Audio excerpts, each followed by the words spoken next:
She took my money, she called me honey, but she was the sky rising flame.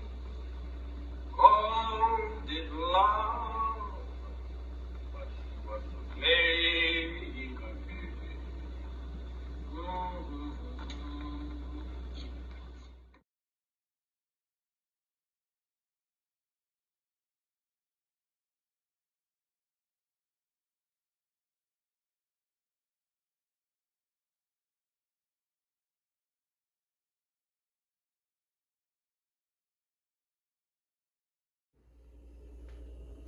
So, it started off looking like another of those useless, nothing to do afternoons.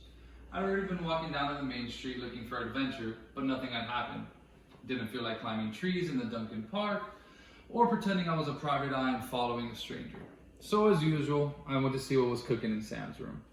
This time, it was you on the floor.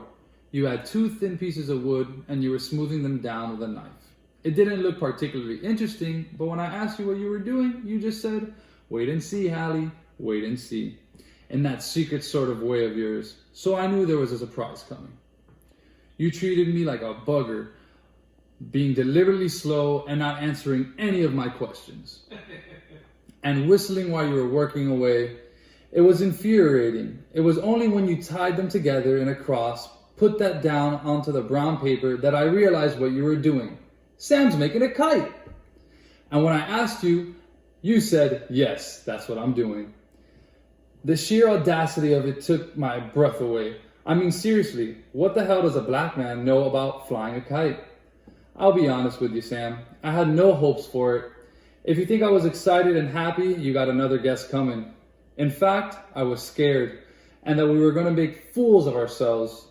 When we left the boarding house to go up onto the hill, I was praying quietly that there wouldn't be any other kids around to laugh at us. I can see that. I made it obvious, did I? You refuse to carry it. I mean, do you blame me? Can you remember what that thing looked like? Tomato box and brown paper, flour and water for glue, 2 of my mother's old stockings for a tail, and then all those bits and pieces of string you made me tie together just so we could fly? Then the big argument. When I told you to hold the string until I let it go. I was prepared to run, all right, but straight back to the boarding house. Yeah, so what happened? Come on, Sam. You remember as well as I do. Nah, I want to hear from you. You went a little distance from me, down the hill. You held it up, ready to let it go. This is it, I thought. Like everything else in my life, here comes another fiasco. Then you shouted, "Go, Hallie!" And I started to run. I don't know how to describe it, Sam, but the miracle happened.